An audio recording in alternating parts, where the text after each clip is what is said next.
ulang dulu cerita aku, mungkin nggak banyak yang relate karena 1000 banding 1 orang-orang yang kayak aku ya. Aku cerita dulu, aku nih di Taiwan udah 10 tahun, gila ya, lama banget. Jadi awal mula tuh aku sempat belajar Mandarin, aku sekolah bahasa di Taiwan, terus aku kerja terus sampai sekarang.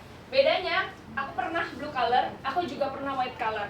Apa ini bedanya? Blue collar tuh di Mandarin bilangnya lanling. Terus kalau white collar tuh pailing. Jadi tadi aku nanya siapa yang blue collar, siapa yang white collar. Nah ini nih biasanya pekerja migran, buruh pabrik, jaga akun, jaga ama tuh termasuk di bagian ini. Jadi I've been there gitu ya.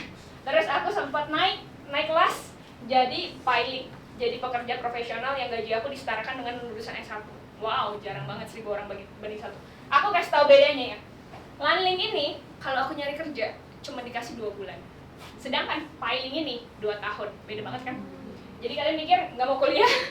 Kuliah lebih gampang untuk nyari kerja di Taiwan, of course ya. Terus di sini aku kasih tahu status visa. Ini di ARC kalian tuh pasti ada tulisannya kayak Ingting atau enggak Soyurengen atau enggak Joshe. Joshe ini buat kalian yang studi. Kalian kalau bisa cek kalau studi itu depannya Joshe ya. Nah aku ini masuk awal mulanya sekolah bahasa. Aku juga termasuk pelarian gak pengen kuliah ya, jadi aku sekolah bahasa. Jadi aku di sini pengen sharing tentang transisi aku di sini nih. Mungkin transisi yang pertama kalian udah pernah ngerasain lah ya, mau ke Indo, lanjut di Indo atau di Taiwan ya, sebelum memutuskan nyampe ke Taiwan ya. Jadi aku mikir-mikir nggak pengen kuliah, kuliah di Indo begitu lagi, nggak realistis lah, nggak ada beasiswa lah, dikit kecil dan segala macam overthinking itu. Dan aku mikir kayak, oke, gue nggak mau kuliah tapi gue mau sekolah bahasa. Terus masuklah aku ke Taiwan, kurang lebih sekolah bahasa aku udah targetin nih, karena kan kuliah 4 tahun ya. Aku kayak, 4 tahun lama banget, jadi 2 tahun aja. Jadi aku udah set di pikiran aku waktu sebelum transisi ke Taiwan, kayak aku mau sekolah bahasa 2 tahun. Jadi aku set my goals 2 tahun. Terus lanjut, ada kesempatan yang baru, yaitu tempat part time-ku bisa bikinin visa kerja. Jadilah aku kerja sebagai blue collar. Bedanya apa? Kalau misalnya di Taiwan tuh ada poin-poin kita nih, sebenarnya di Taiwan. Jadi kayak misalnya kita jaga akun, jaga ama tuh biasanya paling bawah. Tapi di atas itu tuh aku termasuk agak tinggi karena hitungannya fire gitu. Jadi kayak agensi penerjemah gitu. Jadi status levelnya lebih tinggi dikit lah. Akhirnya singkat cerita, aku memutuskan untuk upgrade visa, upgrade level, dan baru aku dapat APRC. Jadi aku dapat APRC ini tahun lalu. Kenapa yang barusan sharing Devlen? Karena dia baru dapat APRC itu bulan kemarin ya? Bulan 4. Sedangkan aku tuh tahun lalu. Jadi kalau aku yang sharing APRC agak nggak make sense ya. Jadi next, aku mau kasih tahu gimana aku menjalani transformasi hidup ya. Jadi waktu itu 2018, jadi aku pertama kali full time tuh 21. Ketika sebelah kiri kananku full time-nya mungkin 24, 25, aku tuh dari umur 21. Termasuk orang yang dewasa awal ya. Terus aku mikirnya gini, kirain setelah sekolah bahasa aku bakal goodbye dulu nih sama Taiwan. Karena susah banget visa aku kan. Gak realistis, masih dikit lah yang hari itu kayak aku juga gitu. Ini aku bikin komunitas ini juga kayak berasanya, aku pengen tahu ada nggak yang punya struggle yang sama, kita bisa ketemu bareng. Waktu itu nggak ada. Jadi aku mikir, ya udah kita cobain lah. Bisa nggak sih tempat part time ini bisa bikinin aku visa nggak sih? Dan buat aku ya, hari itu adalah satu nama nih, kesempatan emas buat aku yang belum tertarik kuliah, even sampai sekarang ya. Terus jadi hari itu singkat ceritanya, aku pengen cerita tentang what is life formula ini. Kalau tadi diajarin back to basic, ini back to basicnya lebih awal mula lagi. Kalau ini versi aku ya, jadi aku tulis di sini apa yang aku mau. Kita belajar tentang hidup dulu ya. Aku nanya ChatGPT nih, apa itu hidup? Tempat kamu belajar, tempat kamu mengembangkan diri, tempat kamu menghadapi tantangan, ketakutan, dan tempat kamu bertumbuh. Ini hidup versi katanya ChatGPT ya. Tapi aku juga bikin hidup apa sih yang aku pengen. Kayak orang kalau kenal Handy Venetia tuh pengennya tahu apa sih. Aku tulis juga, aku juga pengen dikasihi, aku juga pengen menginspirasi, jadi berkat.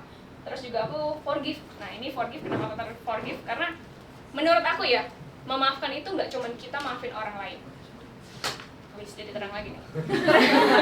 Tapi kita juga memaafkan diri sendiri. Kadang kayak aku juga belajar maafin diri sendiri, terus maafin finansial keluarga yang kayak aku bukan dari keluarga kaya, makanya aku harus memilih untuk sekolah bahasa daripada kuliah. Karena modalnya beda kan ya.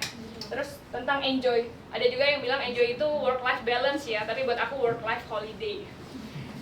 Jadi ya begitulah ya. Aku pengen tulis ini adalah 5 hal yang aku pengen waktu sebelum aku transformasi dari sekolah bahasa ke pekerjaan pertamaku. Yang pertama kerja di Taiwan. karena menurut aku masih ada spare mustahilnya. Karena kayak bisa nggak ya gue nggak lulusan Taiwan, tapi lulusan Taiwan sekolah bahasa sih katanya nggak termasuk ya, karena dia dapatnya sertifikat bukan ijazah. Kayak mungkin nggak ya. Aku tulis dulu nih apa yang aku mau kerja di Taiwan. Yang kedua aku tulis survive ini menurut aku belajar banyak sih. At least aku bisa bertahan hidup di Taiwan tanpa uang orang tua, dan juga aku bisa tahu gimana aku manage uang, manage hidupku dengan baik. Yang ketiga tuh at least plan B.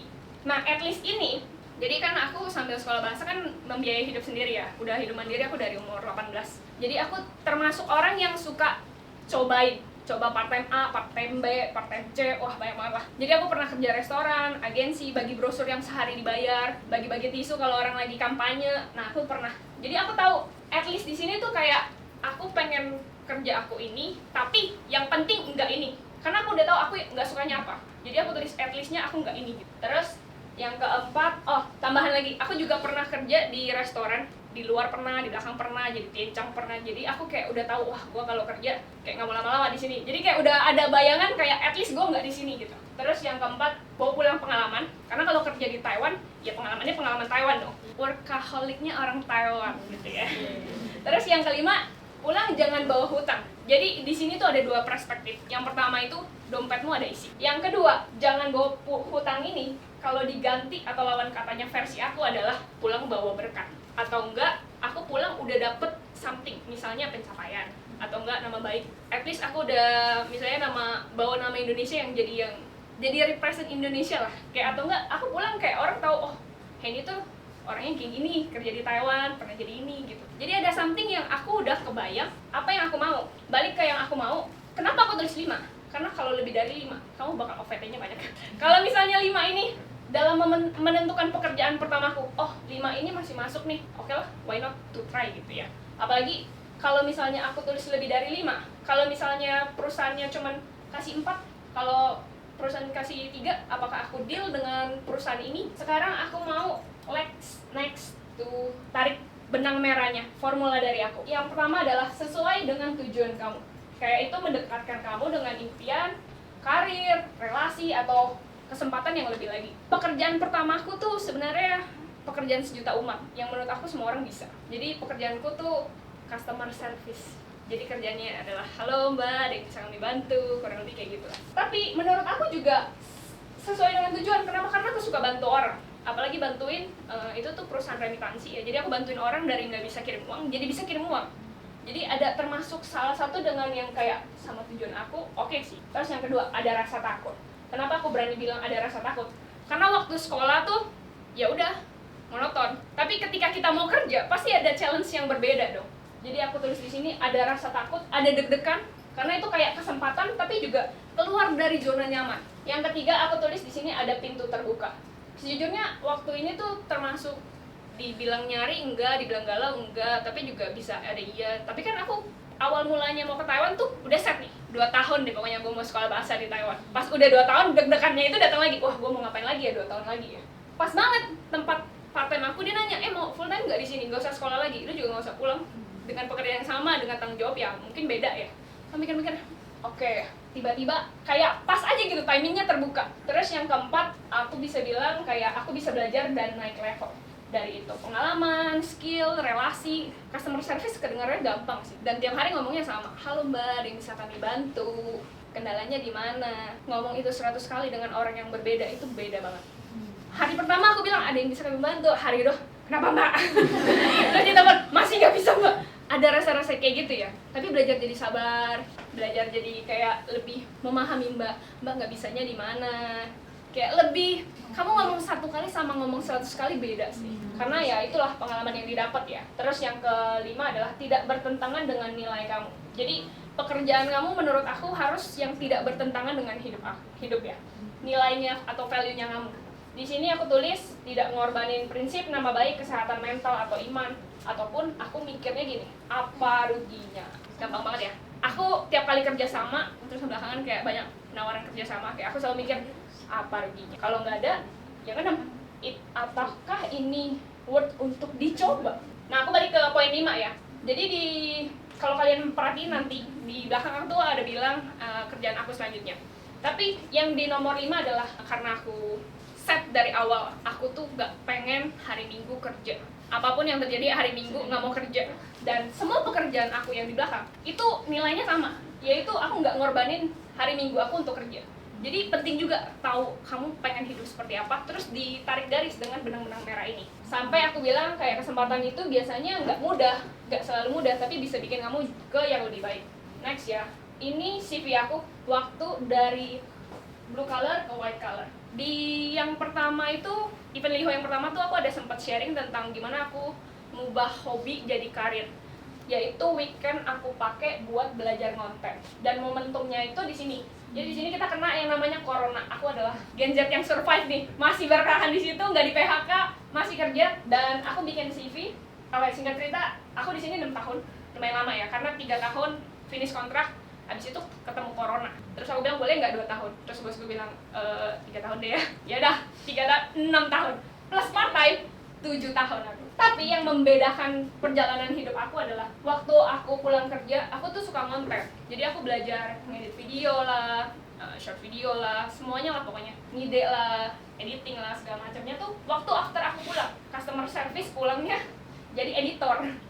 Terus waktu kena corona, aku bilang lah ke company-ku, mau nggak bikin sosmed aja biar kita lebih branding. Nah gitu belum ada namanya personal branding, cuman kayak biar orang tahu tentang jasa kita, biar orang pakai jasa kita, sesimpel itu. So after itu singkat cerita mereka karena customer service ya, jadi ada standarnya. Jadi kayak kiri kananku tuh ya, kalau bilang overthinking pasti ada, karena kiri kananku tuh semuanya yang udah S1 S2. Jadi untuk aku minta naik gaji atau untuk dibikinin APRS itu untuk mereka juga agak sulit. Karena kan dengan jabatan customer service, ini kita bertemu dengan realistis aja di POV-nya bos gitu. Kenapa gue mau bantu lu? Sedangkan di sebelah lu tuh ada yang lebih baik daripada lu. Jadi aku memberanikan diri untuk transformasi kedua aku, yaitu cari kerja baru. Ini CV yang aku buat berarti 5 tahun yang lalu ya. Lama juga ya. Ini Word, Excel, dan PowerPoint itu tuh waktu SMK aku belajar. Tapi 5 bawah ini nih, aku nggak tahu kalian pernah ngeliat gak logo-logo ini yang 5 di bawah ini. PR, PS, AE, Canva, dan juga CapCut. 5 ini aku belajar tuh gak ada di sekolah aku, gak ada di customer service aku, tapi aku belajar sendiri lewat YouTube, lewat kelas-kelas, dan itu yang ngebawa aku sampai punya CV yang kayak gini. Karena aku gak mungkin tulis kalau aku gak bisa dong, karena kan CV itu sesuatu yang nge-represent kamu. Jadi aku tulis apa yang aku bisa, dan benar aku bisa, dan aku bisa approve-nya itu waktu aku di perusahaanku yang lama. Kalau kalian ngecek platform mereka tuh masih ada. Waktu masih 20 tahun masih kasih tahu gimana cara pakai aplikasi ini gitu-gitulah. Dan akhirnya aku masukin di CV aku. Nih kalau kalian lihat pengalaman aku tuh basically customer service, tapi yang kayak kerja di toko Indo aku nggak masukin karena menurut aku udah nggak relate dengan pekerjaan yang aku mau. Barulah aku sampai upgrade visa ke white collar. Nah white collar ini sebenarnya perjalanannya lebih panjang lagi karena aku ngurus visa susah banget. Aku harus pulang Indo, translate dokumen tambahan ke notaris, Kemenham, Kemenhum, Kemenlu, ya kemen-kemen itulah. Terus Teto, terus baru aku bisa di-upgrade visanya masuk ke piling. Banyak banget biayanya, banyak banget overthinkingnya, sampai menurut aku hari itu juga sesuatu yang lompat banget. Karena hari itu tuh aku juga nggak dikasih kepastian visaku bisa lewat apa enggak. Karena kan hitungannya upgrade visa dengan menambahkan dokumen tambahan gitu ya. Jadi termasuk ada susahnya, tapi aku juga siap dengan tantangan itulah. Karena kalau emang visa ini nggak dapat, aku harus siap dengan for good. Karena itulah yang namanya lompat dari zona nyaman ya, pasti ada harga yang dibayar lah ya. Terus next aku mau cerita tentang what I want di tahun kedua, di transformasi. Masih yang pertama kan aku nggak tulis APRC karena set aku cuma 2 tahun kan. Tapi setelah aku mau pindah lagi, aku tulis lagi 5 ini. Sejujurnya kalau kalian mengecek gitu ya, 2 ini sebenarnya ada yang beda. Yang pertama tuh aku udah tahu nih aku pengen dapat APRC. Yang kedua aku lebih rinci lagi, aku pengen kerja di bidang media, pengalamannya depan kamera sama di belakang kamera. Terus 345 ya karena pengalaman lah ya, plus that I can grow. Customer service jujur bertumbuh tapi stuck karena masalah orang ya gitu-gitu aja lah. 1000 orang ya dengan masalah yang sama pasti banyak kesamaan lah ya. Jadi aku berharapnya kerjaan aku selanjutnya adalah tempat di mana aku bisa bertumbuh gitu. Terus selanjutnya adalah mungkin karena tahu lingkungan sebelah kita tuh kayak gimana, jadi aku udah nambahin ini nih. Aku pengen good boss, good manager yang baik. Terus juga yang terakhir at least-nya tuh aku taruh paling bawah, ada tulis gaji dan bonus. Ini tiap orang beda ya, kalian mungkin priority kamu adalah gaji ya mungkin ditaruh di atas, tapi kalau enggak ya taruh di bawah. Tapi kenapa aku cuma tulis 5? At least yang nyambung dengan pekerjaan yang aku mau cuma 4, aku bakal tetap ambil. Karena 5 itu menurut aku udah nggak gimana sepenting itu gitu. Terus next aku ngomong pekerjaan aku sebelum Liho ya. Ini aku kasih kalian template juga buat kalian yang mau. Kalian bisa tulis 5 keinginan kalian, kira-kira pengen dapat kerja yang kayak gimana, value-nya apa, jam kerjanya apa, benefit-nya apa. Jadi kalian kalau mau sortir pekerjaan juga lebih mudah karena kalian tahu kalian pengennya yang kayak gimana. Terus nextnya aku mau cerita tentang kehidupan aku jadi digital marketing assistant manager. Jadi abis dari 6 tahun jadi customer service, aku pindah bagian, aku lompat langsung belok banget. Ini tuh bidangnya media, digital marketing ya. Nah ini termasuk suka dukanya ya. Jadi aku belajar di depan kamera ada, di belakang kamera ada, belajar jualan ada. Terus kalau kalian perhatiin dengan dekat ya, ini muka aku selama 25 tahun aku hidup ya, nggak pernah ada muncul jerawat tuh di hidung. Tapi tuh ini ada. Kenapa? Karena ada tantangannya, betul. Gak bisa tidur, gak bisa ini. Jabatannya bagus ya, digital marketing assistant manager. Apalagi kalau dilihat dari pertama, wah kayak ini nih nggak kuliah bisa jadi ini. Terus kartu ini aku lagi share kartu nama sih. Wah kartu namanya bagus. Tapi dibaliknya, lihat pipi aku. Wah jerawatnya kacau. Jadi aku bisa ngerti kalau orang jadi manajer, wah tidak mudah ya. Apalagi hari itu aku di bawah aku tuh ada 7 orang. Jadi aku bantu mereka gimana caranya jualan dari yang mungkin satu barang ini 200, tapi aku bilang kalau kamu jual ini 200, kita nggak untung. Gimana dengan gaji kamu gitu? At least banget kita harus jual misalnya 500. Dan aku juga dikasih tantangan sama perusahaan itu, kalau misalnya aku mau kerja di sini, aku mau dapat APR sih, mereka bisa bantu. Ada tapinya. Ada tapinya apa? Aku dikasih satu angka yang aku harus capai, aku baru bikinin visa. Kayak aku negonya adalah oke, gue bikinin visa, tapi lu harus nyentuh target jualannya segini. Buat aku, yang dari customer service agak nggak mungkin. So, aku cuman bisa kasih 2 tabel ini. Benefitnya apa, challenge-nya apa. Karena benefit pasti datang dengan challenge gitu. Bisa dibilang kerjaan itu nggak ada yang sempurna, tapi kita bisa lihat apa yang kita dapat dan resiko yang kita ambil. Terus juga kadang pekerjaan itu jadi cuman tangga sih buat kita ke next levelnya. Jadi di situ aku juga belajar. Awalnya mereka tuh satu hari mungkin kejual barang 30. Tapi gara-gara aku masuk, itu bisa sehari kejual sampai 80. Berarti aku berasanya, oh aku lebih bervalue ya. Ternyata aku bisa ya. Jadi dari situ aku juga belajar, ada benefitnya, ada challenge-nya. Gak bisa bilang itu susah 100%, tapi itu menantang 100%. Dan aku udah tahu lah maksudnya, wah ini udah agak nggak sehat nih. Jadi akhirnya baru memutuskan untuk pindah kerja. Pindah kerja itu untungnya karena udah dapat APRC ya. Jadi untuk memikirkan nggak ada kerja tuh kayak lebih santuy lah. Nah ini aku mau kasih kalian tahu APRC itu kayak gimana. APRC itu ada 3 jenis. Ini aku dari bedah, dari sebelum aku pengen punya APRC itu aku udah bedah. Cara aku dapetin APRC sebenarnya cuma 3. Nikah, goals, atau working. Nikah itu kalian nempel sama orang. Dan ada syaratnya tuh 183 hari kayaknya nggak boleh keluar Taiwan. Tapi kalian harus punya, ya mungkin orang Taiwan atau enggak orang yang punya PRC. Oke, yang kedua, gold card. Ini adalah pendapatan kamu yang biasanya kamu dapetin setahun, tapi diringkas jadi 3 bulan. Jadi angka yang sama kamu harus dapetin dalam 3 bulan. Menurut aku agak nggak realistis ya. Mungkin realistisnya untuk orang yang bukan Asia, karena pendapatan mereka bakal lebih tinggi. Jadi buat aku gold card ini X. Aku nggak bakal nikah untuk status X. Aku kayaknya agak susah deh dapat gold card aku X. Dan yang terakhir adalah working visa. Dimana tadi Kisan udah ngomong, terus mereka berdua juga udah dapat dan aku juga dapat dari sini. Di sini aku kasih satu kunci yaitu berani nego. Jadi sebenarnya step pertama kan Cilinin sharing ya. Kayak kamu maunya apa sih, kamu pilihnya gimana sih? Terus Daven menambahkan nih, oke, CV kamu harus bagus. Yang terakhir nih, aku tambahin berani nego.